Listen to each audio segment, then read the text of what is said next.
happy. Happy kind and the Mirth Makers. Let's hear it.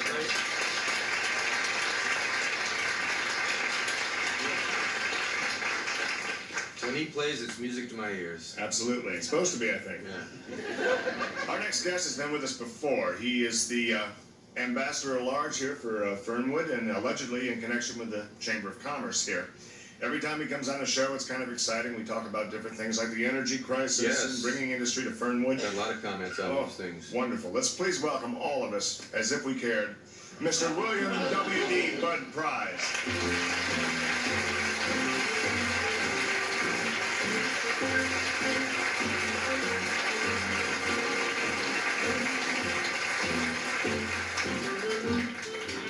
You stirred up a furor the last couple of times. Yeah, I tell you, I've been busier than a monkey without a tail. Oh, that's great.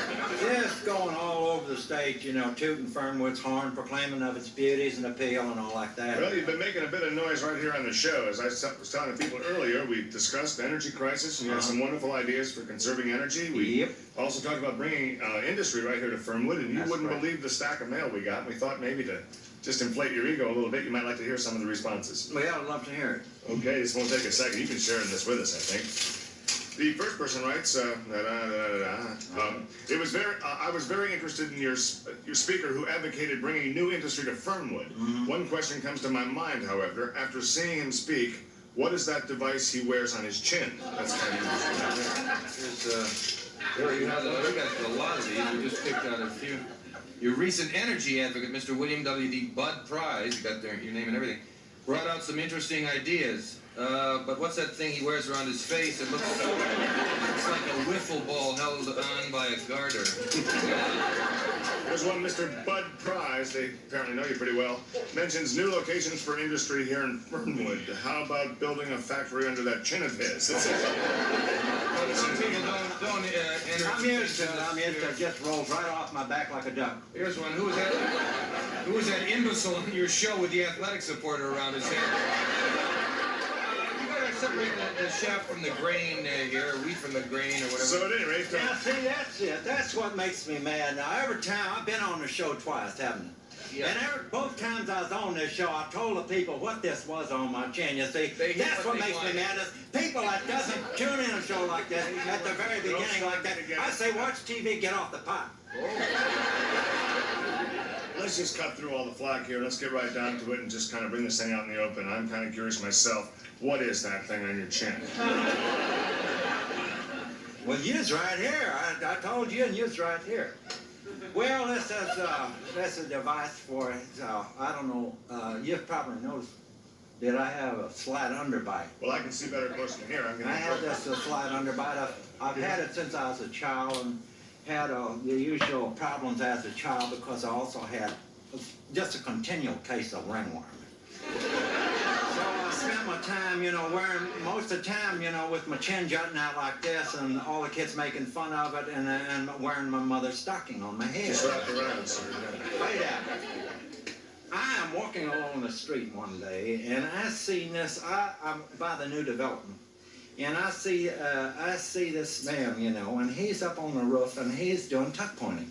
Okay, well, first of all, what is tuck pointing? I don't think we all know. Well, tuck pointing. It's like tuck pointing. It's when you put, it's tuck pointing. Okay, I guess we all know now. So. That's not the point of the story. Here's the exciting part. So I'm standing there, I'm watching this guy. So he looks down at me and sees down there and says, "Hey, Lantern Jaw." Whoa. Boy, you can just imagine how hot I got, because I get hot. So I says a couple of things to him, and he starts to climb down. I says, "Come on down here." He starts to climb down. See, that's when I seen he had a twinkle in his eye. And he says, "I've seen cases of your kind and description, and believe me, there's nothing that is that permanent about your condition." So he started telling me about this man's name. It's Cletus Emmett Wheelful. Cletus Emmett Wheelful.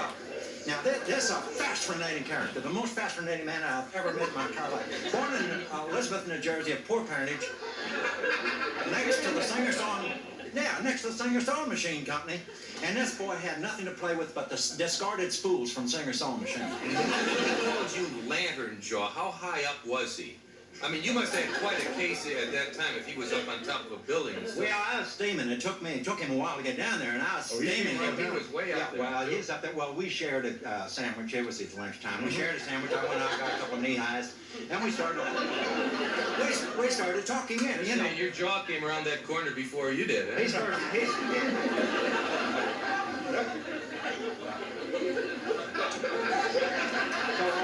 We started talking about all of these things that he's did in his life. He unfortunately lost a leg very early in his life. Oh, boy. And this boy glued together spools and made him a wooden stumpy leg all out of discarded spools. Painted each one of them a different color, red, white, and blue, red, white, and blue. And then for red, white. Let's be down to the ground. So the older he got, the more patriotic he got. Really,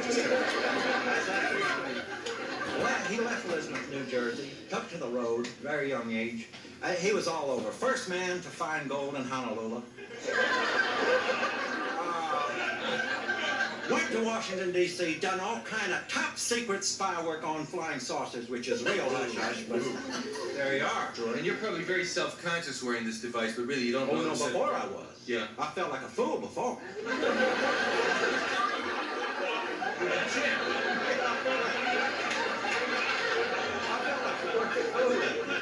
You're self-conscious. Now, you know, anybody that looks at me knows I'm doing something about the handicap. Absolutely. If they even notice the device, really.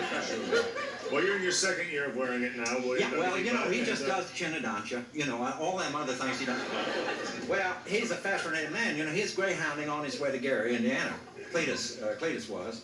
And got off at Fernwood, said, this is a real nice town. Had him a Brussels sprout layout up by the highway, and then there was the blight of '67.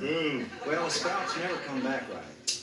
And closed up the stand on the highway and everything, and just began doing... Same fellow that went off up to the Dakotas there and was doing that retirement village in Mount Rushmore, Rio Rushmore. Was that it? Absolutely correct. Putting the housing unit in the nostrils of the various presidents. Said it was open space. Why not? It's away from the wind. Why not live and work under the very noses of some of the greatest Americans ever He lived? was Boy. going in there with one of them big drills, and he's going to clean out all them sinus passages. You had to blow that whole thing right out, though, because I remember the government put its foot down on that, yeah. You get apartments up in the sinus cavities and everything there. It's a shame it didn't work out. Well, they do it in the Statue of Liberty. I don't know Swimming why pools they- go right down the bridge of the nose. It was great for the kids, but nothing. Just out of interest, for other listeners who might be carrying around a basketball under their lower lip like you are, how long does this have to stay on there? Is it almost off? 8 years, give or take a month or two. I want to tell you something. The moment I take this baby off, it's going to be right on this show. Wow. Now, I don't care about Merv. I don't care about Johnny. I don't care about... Well, I do care about Donnie. I do care about Donnie. She's a big bone woman. I love a big bone woman. Oh, she's...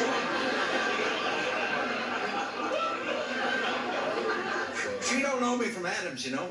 So, you know. Okay, let's hope we're still here in 8 years. I would say, who's he? Hey, what the HE double hockey sticks, huh?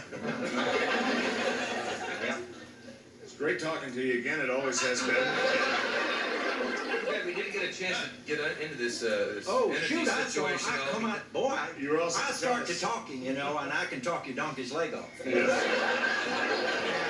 And we didn't get into the factory closing and the fluoride in the water and nothing like that. What was this gentleman's name again? I forget his name. Cletus Emmett Welker. Sounds like he had a very exciting life. Very interesting life. Really exciting. Where is he now? Well, you know, he's here now, and this device here was made in his garage. Now, believe it or not, this man, we're like this now. You know, we've become real close. So, yeah, we become real close, and there is portions of that garage that is off limits even to me. Is that right? More spool works? Tighter than a drum. More spool works? Well, it's top secret work that's being did for somebody. I don't know. I wouldn't even conjecture about it.